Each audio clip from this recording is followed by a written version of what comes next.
जो तुमको हो पसंद वही बात करेंगे, जो तुमको हो पसंद वही बात करेंगे। तुम दिन को अगर रात कहो रात कहेंगे, जो तुमको हो पसंद वही बात कहेंगे। नमस्ते, मैं Ajay Sahni, star real reporter news का आपका पेज, आपका स्वागत, आपका सत्कार। अभी एक भाई हमारे लाइव पर कह रहे थे कि बोचहां विधानसभा का बकवास खबर बताओ, जल्दी बताओ। तो हम पहले तो बहुत गुस्सा लगा है, लेकिन फिर जो है थोड़ा कंट्रोल किया हूँ, डैमेज कंट्रोल करने के चक्कर में। फिर याद आया है कि यार ये जो जनता है, ये जो जनार्दन है, इन्हीं लोगों के लिए तो ये कार्य किया जा रहा है। तो ये लोग जो चाहेंगे वही न करना पड़ेगा, जो लोग सुनेंगे वही कहना पड़ेगा, जैसा देवता वैसा पूजा चढ़ाना पड़ेगा। चलिए आप लोगों को बता देते हैं एक ऐसी खबर के बारे में जिसको आप लोग थोड़ा सा जानना भी जरूरी है। क्या है खबर? तो देखिए, ये है खबर। बीजेपी से तनातनी के बीच डैमेज कंट्रोल के लिए सीएम नीतीश से मिलने पहुंचे सहनी। जानिए क्यों बेचैन है वीआईपी चीफ। इसका मतलब आप लोग समझ में आ गया होगा। खबर है सनाफ मल्लाह मुकेश सहनी की। बोचहां विधानसभा में चुनाव होना है, उपचुनाव, उसके लिए बेचैनियां क्यों बढ़ गई हैं, क्यों परेशानी बढ़ गई है। इसके पहले एक बात बता देना स्पष्ट समझता हूं कि आने वाला 2024 के विधानसभा चुनाव, लोकसभा चुनाव को देखते हुए जो पार्टी भाजपा के निशानों में सध जाएगी वो बच जाएगी। छोटी पार्टियों की बात कर रहा हूं। लेकिन जो पार्टियां अगर भाजपा के उस चाल और जाल में नहीं अगर लपेटे में आई तो उनको खत्म करने की कोई भी कवायद पार्टी छोड़ेगी नहीं। यही होता आया है, यही होता रहेगा। आप लोगों को बताना जरूरी है। पहले खबर सुन लीजिए क्या है, फिर आप लोग समझ पाएंगे पूरी बात क्या है। बीजेपी और वीआईपी सुप्रीमो, मतलब बीजेपी नहीं, वीआईपी सुप्रीमो मुकेश सहनी के बीच और बीजेपी के बीच विवाद जारी है। शुक्रवार को बीजेपी ने बोचहां विधानसभा सीट पर हो रहे उपचुनाव के उम्मीदवार का ऐलान कर सहनी को स्पष्ट संदेश दे दिया कि पार्टी उनको जरा भी शह देने के लिए मूड में नहीं है। पार्टी का ये रुख देखकर अब सहनी सहम गए हैं और डैमेज कंट्रोल में जुट गए हैं, यानी बिगड़ी हुई बात को बनाने में जुट गए हैं। रविवार को वीआईपी सुप्रीमो मुंबई से लौटे, यानी कि कल मुंबई में थे भाई साहब, और कल जो है लौटे हैं पटना। सूत्रों की माने तो आवास पर जाने के बजाय अपने सीधे मुख्यमंत्री नीतीश कुमार से मिलने पहुंच गए। वहां पर जेडीयू अध्यक्ष लल्लन सिंह भी मौजूद थे। और वहां पर क्या बात हुआ, सूत्रों ने बताया कि सहनी ने मुख्यमंत्री से कहा कि बोचहां सीट उनकी थी जिस पर बीजेपी ने बिना उनसे बात किए अपना प्रत्याशी उतार दिया। बीजेपी उनकी पार्टी तोड़ सकती है। इसके साथ ही मंत्री ने बिहार एनडीए की मौजूदा स्थिति पर भी चर्चा की। नीतीश से मुलाकात के बाद वे सीधा एयरपोर्ट गए, जहां से वे दिल्ली के लिए रवाना हो गए। दोस्तों, अब आप लोग बताएं कि चर्चा है कि सहनी कल बीजेपी लगभग 2 बजे के आसपास बीजेपी आला कमान से मिल सकते हैं, जो इस संदर्भ में पूरी वार्ता करेंगे, चर्चा करेंगे। एक सांसद हैं बीजेपी के, जो उनके माध्यम से ये मुलाकात होना है। आप लोगों को बताना जरूरी है कि ये सारी चीजें क्यों चल रही हैं। ये सारी चीजें इसलिए चल रही हैं कि आने वाले वक्त में पार्टी की स्थिति जैसी है उसके अनुसार कहीं ऐसा ना हो कि यह लोग जो है यहाँ पर पार्टी को समापन की ओर लेकर जाने के लिए आमादा हैं। भारतीय जनता पार्टी अगर समझौता नहीं की वीआईपी उनके साथ, तो शायद वह पूरी तरह से खत्म करने की स्थिति में जो है ला दिए हैं लोग, और यह चल रहा है मामला। अब आप लोग समझिए कि यह मीटिंग होनी है वहां पर दिल्ली में। यह जो है बीजेपी के जो लोग हैं, सुपर पावर हैं, जो लोग निर्णय लेते हैं, उन लोगों से मुलाकात होगी। और इसमें जो है मुलाकात में क्या होगा, बता दें कि बीजेपी ने जब से बोचहां में प्रत्याशी उतारा है, जब से मुकेश सहनी को पता चला है कि उनके तीनों विधायक टूट सकते हैं, उनके जो बाकी के 3 विधायक हैं वो भी टूट सकते हैं, तब से वे बैकफुट पर हैं। वहीं 2 महीने बाद उनका एमएलसी का कार्यकाल भी खत्म हो रहा है। ऐसे में अगर बीजेपी उनको फिर से एमएलसी नहीं बनाएगी तो उनका मंत्री पद भी जाता हुआ नजर आ रहा है। उन्हें अंदेशा है कि बीजेपी उनको एमएलसी नहीं बनाएगी, ऐसे में वो बेचैन हो गए हैं। आप लोग बताएं, सूत्रों के अनुसार बीजेपी के एक सांसद के जरिए उन्होंने आला कमान से मिलने की कोशिश की है। कल आला कमान से उनकी मुलाकात हो सकती है। ऐसे में अगर वे बीजेपी की शर्तों को मान लेंगे तो हो सकता है कि एनडीए में बने रहेंगे, उनकी पार्टी भी नहीं, साथ ही फिर से एमएलसी बन जाएं और मंत्री पद भी बना रहे शायद। दरअसल बीजेपी से बगावत करके उत्तर प्रदेश में चुनाव लड़ने की वजह से सहनी बीजेपी की टारगेट पर हैं। पार्टी इसी वजह से उन्हें हैसियत दिखाने में जुट गई है। सूत्रों की माने तो बीजेपी की नजर अब 2024 के लोकसभा चुनाव पर है। दोस्तों, बीजेपी हर हाल में यूपी बिहार में मजबूत रहना चाहती है। दोनों राज्यों को मिलाकर कुल 120 लोकसभा सीट है। ऐसे में छोटे दल जिनकी किसी खास जाति पर पकड़ है, बीजेपी उनको साथ रखना चाहती है, यानी कि ये कहीं साधे सब सधे साधना चाहती है। आलाकमान को पता है कि दिल्ली पर 2024 में हुकूमत करना है तो राज्यों में समझौता करना ही होगा। यूपी चुनाव में ओम प्रकाश राजभर, जयंत चौधरी बीजेपी के खिलाफ में बोल रहे थे, लेकिन राजभर की बीजेपी आलाकमान से मुलाकातें शुरू हो गई हैं। जयंत चौधरी भी जल्द मिल सकते हैं भाजपा से। चर्चा है कि दोनों एनडीए में आ सकते हैं। उसी तरह सहनी अगर बीजेपी के शर्तों को मान गए तो एनडीए में बने रह सकते हैं। 2024 को ध्यान में रखते हुए बीजेपी भी यूपी बिहार में छोटी पार्टियों को खुद से जोड़कर रखना चाहती है। तो ये है खबर ताजा तरीन, आप लोगों को बता दें। ऐसा जो है आला कमानों का खेल चल रहा है, ये होना ही है, ये तो होता है। राजनीति उठापटक ही ऐसी है। और मैं अगर अपनी राय दूं व्यक्तिगत तो आप लोगों को बता देना चाहता हूं, ऐसे में जिस तेजस्वी को कहीं ना कहीं पोलाइटली पेश आ रहे थे, लालू को अपना आइडल बता रहे थे सनाफ मल्लाह मुकेश सहनी, उनके बेटे तेजस्वी यादव ने कहा है कि ये उनकी परेशानी है, वो समझे वो जाने, हमसे क्या मतलब है। जब तक उस एनडीए को सनाफ मल्लाह मुकेश सहनी को चूसना था उसने चूस लिया, अब चूसे हुए आम की तरह उनको फेंक दिया है और वह अब अपनी परेशानी को खुद सॉल्व करें, हमसे क्या मतलब है। ऐसा बोलकर तेजस्वी यादव ने बात को टाल दिया है। अब मैं आप लोगों को बताता हूं कि एक्चुअल में होना क्या चाहिए। देखिए, स्पष्ट बात है, उत्तर प्रदेश में आप लोगों ने लीला देख लिया। भारतीय जनता पार्टी एक मजबूत और ताकतवर कद्दावर पार्टी के रूप में आई और वो आज शासन सत्ता में बैठी है। और बकायदा पिछली सरकार में जितनी सीटें थी, थोड़ी बहुत कम सीटें इस बार आई हैं भाजपा की विधानसभा में। ऐसे में वो छोटे छोटे दलों को साध कर लोकसभा चुनाव में उसका लाभ लेगी और लेना ही है।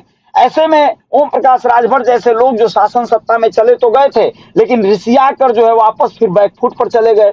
अब वो ललचा रहे हैं, ललच रहे हैं फिर से शासन में और पावर में जाने के लिए। पावर में जाना इसलिए जरूरी हो जाता है कि जब तक पावर में नहीं रहेंगे आपका टावर नहीं पकड़ेगा।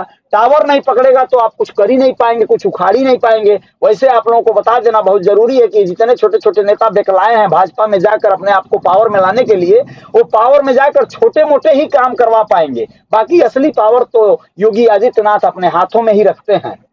बहुत सारा निर्णय ये मंत्री बनकर भी लोग नहीं ले पाएंगे जब तक कि मुख्यमंत्री प्रसन्न नहीं होंगे, उस कार्य को करना नहीं चाहेंगे। वो विभाग के भले मंत्री किसी भी विभाग के बन जाएं लोग, लेकिन मंत्रालय का असली पावर, असली रसूख जो है योगी के हाथों में रहता है। यह बात सब लोग जानते हैं।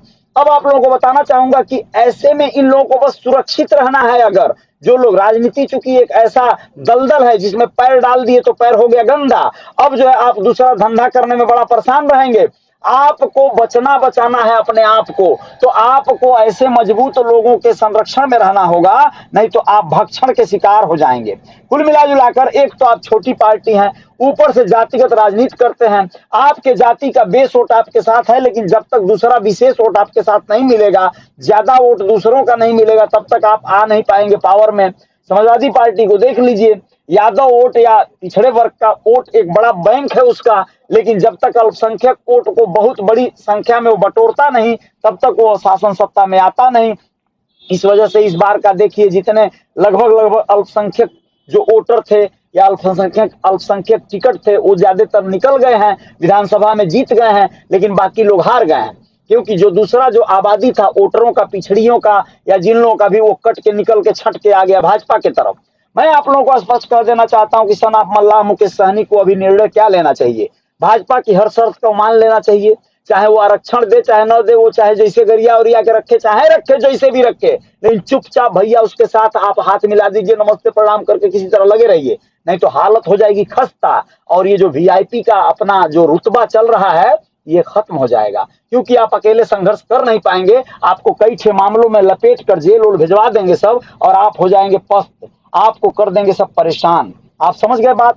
मैं क्या सिखा सकता हूँ राजनीति में डॉक्टर संजय निषाद को या सनाफ मल्लाह को? मैं नहीं बता सकता, क्योंकि इन लोगों ने सिद्ध किया है कि ये लोग राजनेता हैं, इन लोगों ने अपने कद और पद को वहां तक लेकर गए हैं। लेकिन ये लोग जब तक भाजपा से पंगा डायरेक्ट अकेले लेंगे नहीं ले पाएंगे, या तो सारी पिछड़ी पार्टियां मिलकर, जैसा कि विगत दिनों आप लोगों को बता देना चाहता हूं, आप लोगों को पता होगा लोकतांत्रिक जनता दल यानी कि शरद यादव की जनता दल, शरद यादव बिहार में पहले जेडीयू में थे, दोनों लोग नीतीश कुमार और शरद यादव मिलकर राजनीति करते थे। लेकिन आप लोगों को पता होगा कि 2018 में दोनों एक दूसरे से रिसिया गए। 2018 में शरद यादव अलग होकर लोकतांत्रिक जनता दल बना दिए। जनता दल यूनाइटेड के अब अध्यक्ष और नीतीश कुमार जी मुखिया हैं, अकेले हैं। तो कुल मिला जुलाकर अब शरद यादव जो है मिल गए हैं तेजस्वी यादव से, जो पहले लालू यादव को भ्रष्टाचारी कहा करते थे, अब जो है उनको कोई परेशानी नहीं है, अब वो तेजस्वी यादव के साथ मिल गए हैं और मिलकर जो है राजनीति करने का कवायद कर रहे हैं। वो कह रहे हैं कि इसी बात की जरूरत है, हमने एक बिगुल बजाया, एक शुरुआत किया है। जितनी पिछड़ी या जितनी छोटी पार्टियां हैं, छोटे छोटे दल हैं, प्रांतीय दल हैं, क्षेत्रीय दल हैं, वो सभी अगर एकजुट गठबंधन बना लेंगे तब जाकर जो है यह भाजपा को हराने की कवायद की जा सकती है। यानी भाजपा इतनी मजबूत हो चुकी है कि जो ममता बनर्जी कहती थी, जो शरद यादव कहते थे, तेजस्वी यादव, लालू यादव, जितने भी इस तरह के छोटे छोटे दल हैं, वो सारे जो है जब एकजुट हो पाएंगे तब जाकर भाजपा को शायद मुकाबला दे पाएंगे। अब ऐसे में तमाम राष्ट्रवादी हैं, तमाम जो है ऐसे क्रांतिकारी यहाँ पर आकर अपनी बकलोलई कर सकते हैं, कह सकते हैं कि सारे जो है जो झुंड में सियार चलते हैं, गीदड़ चलते हैं, शेर अकेला चलता है। शेर अकेला नहीं है, भाजपा ने भी छोटे छोटे तमाम दलों को अपना गिरफ्त में लिया हुआ है, वो अकेले नहीं है, एनडीए उसी का नाम है, ठीक है। तो उसमें बहुत सारे छोटी छोटी पार्टियों को मिलाकर, रामविलास पासवान की पार्टी और ऐसे तमाम लोगों की पार्टियों को मिलाकर, अभी हाल ही में आप लोग जानते हैं निषाद पार्टी को भी अपना बनाया है भाजपा ने यहाँ पर उत्तर प्रदेश चुनाव में। तो अभी वो जाहिर सी बात है आने वाले लोकसभा चुनाव में भी वो निषाद पार्टी को सताए ही रखेगा। यानी छोटी छोटी पार्टियों को छोटा छोटा उत्तराधिकारी बना दिया है, छोटा छोटा राज्याभिषेक करवा दिया है। वो अकबर वाली कहानी चल रही है, याद आ रहा है? अकबर जैसे दिल्ली पे राज करता था, दूसरे राज्यों को जीतता था और छोटा छोटा राजा को वहां पे सौंप देता था, जीत के उसी को बोलता था तुम राज करो, हमको टैक्स दो। वैसा ही हाल चल रहा है, दिल्ली पे कब्जा रखना है, सारे प्रदेशों में अपना सरकार चलाना है इन लोगों को यानी कि भाजपा को, और वो वहां के अपने पदाधिकारियों को पदों पर रखना है और छोटी छोटी पार्टियों को मिला के रखना है। उनको थोड़ी बहुत सहूलियतें दे देनी है, छोटे में छोटे लोग हैं, खुश हो जाएंगे, कोई ज्यादा तो चाहिए नहीं इनको नहीं। अच्छा, इन लोगों को इतना भी पावर दे दिया गया है कि किसी भी तरफ से अपनी अवधिया को जरा मेंटेन कर लो यार, तुमको तो हम मंत्री बना ही दिए हैं, तुम तो मलाई खा ही रहे हो, तो नेता सब खुश रहेंगे, मस्त रहेंगे, एकदम मस्त, एकदम दस्त, उन लोगों का फीटा फिट रहेगा। बाकी आबादी आंदोलन करने में, जिंदाबाद मुर्दा करने में मस्त रहेगी, मोटरसाइकिल पकड़ाएगी, छुड़वा देंगे सब, मारी मारा पटदारी में होगा, एक पटदारी की ओर से जो है फायदा करवा देंगे सब, तो एक पटदार खुश हो जाएगा, जो मजबूत वाला रहेगा और जो बदहाल रहेगा, गरीब रहेगा, उसका तो कोई माई बाप है ही नहीं है, आप लोग जानते हैं इस बात को। तो कुल मिला जुलाकर इन छोटे छोटे दलों को जो है भाजपा के साथ सट के अपनी सुरक्षा करनी चाहिए। खास करके अभी का मांग ये है कि ये अगर सनाफ मल्लाह भाजपा से समझौता नहीं करते हैं, जीतन राम मांझी, चाहे तेजस्वी यादव, चाहे इस तरह के चक्करों में पड़ते हैं, तो परेशानी बड़ी हो सकती है। और यह परेशानी को झेलने के लिए हो सकता है सक्षम हो, अगर सक्षम है तो कोई बात नहीं है, ललकार के खड़े हो जाएं, सीना तान के खड़े हो जाएं, कोई कुछ नहीं उखाड़ेगा। 2024 में औकात भी दिखाई जा सकती है, हराया भी जा सकता है 2-4 सांसदों को उनके, लेकिन ऐसा वो करेंगे नहीं, ऐसा करना भी नहीं चाहिए। अपना बचाव पहले करिए, अपने आप को किसी तरह बढ़ाइए, नहीं तो आपको भी कहीं ना कहीं नुकसान कर देगा लोग। कुल मिला जुलाकर जो भी हो, नेता लोग जो निर्णय लेंगे आप लोग देख ही लेंगे, जान लेंगे, हमारे कहने से तो निर्णय लेंगे नहीं लोग, जो निर्णय लेंगे उनके जो अनुयायी हैं, जो लोग उनके फॉलोवर हैं, वो उसको मानेंगे और मानना भी चाहिए, नहीं मानेंगे तो भाई कुछ नहीं, क्या फायदा होगा। जो लोग पार्टी में है, पार्टी आला कमान जो निर्णय लेंगे, दिल्ली गए हैं और दिल्ली में मीटिंग आज चला होगा, अब कल तक शायद कुछ निर्णय आएगा कि क्या होगा उनके साथ। तो जो भी हो अंजाम खुदा जाने। चलिए, जय जयकार जारी रहेगी। और हम जो खबर थी वो भाई जो डिमांड कर रहे थे बता भी दिया, देख लीजिएगा आप लोग। जय हिंद, जय भारत, ओम प्रकाश कर रहे हैं, जय भाई की जय हो, बहुत सही मार्गदर्शन है आपका समाज के प्रति, जय निषाद, धन्यवाद भाई। दिनेश कुमार जी बहुत बहुत धन्यवाद आपका, शुक्रिया आपका, अभिनंदन आपका। बाबूलाल निषाद जी जय जयकार आपका। ओम प्रकाश जी बहुत बहुत धन्यवाद आपका। वीरेंद्र प्रसाद जी शुक्रिया आपका। निर्मल कुमार जी शुक्रिया आपका। राम बहाल जी धन्यवाद आपका। मदन निषाद जी शुक्रिया, धन्यवाद आपका, बहुत बहुत धन्यवाद। प्रदीप निषाद बहुत धन्यवाद और बहुत बहुत शुक्रिया। पशुपति कश्यप जी आभार आपका। आर्यन निषाद सन ऑफ मल्ला धन्यवाद भाई, बहुत बहुत शुक्रिया। बहादुर सिंह जी शुक्रिया आपका। लखिंदर कुमार जी धन्यवाद। कुमार देवेंद्र जी शुक्रिया। संजू राज जी आभार आपका। आर्यन निषाद जी बहुत बहुत धन्यवाद। जय जयकार जारी रखिएगा, धन्यवाद। छबीले निषाद जी बिल्कुल जारी रखेंगे भाई मेरे। अजय मुखिया जी शुक्रिया आपका। प्रशांत जी धन्यवाद। Very beautiful super hit VIP धन्यवाद भाई, शुक्रिया, धन्यवाद, बहुत बहुत धन्यवाद। ऋतुराज साहनी बहुत बहुत शुक्रिया। गुड्डू निषाद धन्यवाद आपको भी गुड्डू भाई, बहुत बहुत धन्यवाद। संदीप सहानी, विजय बहादुर बिंद शुक्रिया। छबीले भाई धन्यवाद। उमेश निषाद जी शुक्रिया, आभार। सुजीत कुमार जी, एस प्रसाद बहुत बहुत धन्यवाद। राजेंद्र कुमार जी, संजय निषाद जी, बिहार में निषाद लोग एकता बना के रहें, जय निषाद राज। हाँ, जरूरी नहीं है कि रहबे करेंगे लोग एकता बना के, लेकिन अपने ओर से कोशिश आप लोग करिए। बहुत बढ़िया, धन्यवाद आपका, बहुत बहुत शुक्रिया। राम समुझ यादव जी शुक्रिया, धन्यवाद आपका। वीआईपी पार्टी जिंदाबाद कर रहे हैं। राम शंकर निषाद जौनपुर से। और अमरनाथ चौधरी कर रहे हैं, आपको पता नहीं है सर। हाँ बिल्कुल, एकदम सही कर रहे हैं, हमको नहीं पता है मेरे भाई। आप लोग ज्यादा विशेष जानते होंगे, हमको जो पता होता है हम कहते हैं, अपने ओर से बकवासे समझ लीजिएगा। प्रेमचंद सहानी जी शुक्रिया। रमेश निषाद जी, जय निषाद राज। और राजेंद्र मजोका जी बहुत बहुत शुक्रिया, धन्यवाद आपका। अभिनंदन निषाद जी शुक्रिया। राम सरे राय जी, संजय निषाद जी, भैया जी जय जयकार जारी रहेगी, धन्यवाद। बलराम सिंह यादव जी शुक्रिया। उमाशंकर केवट जी धन्यवाद। अमरनाथ कर रामायण रामायण राम की बेटी को टिकट दे दिया। अच्छा, रमई राम की बेटी को टिकट दे दिया। अच्छा ठीक है, टिकट तो दे ही दिया है, वो तो ठीक है ना भाई। हमको पता नहीं है, लेकिन हो सकता है बेबी कुमारी अब कौन है, वो तो टिकट भाजपा ने दे ही दिया, मुझे मालूम है।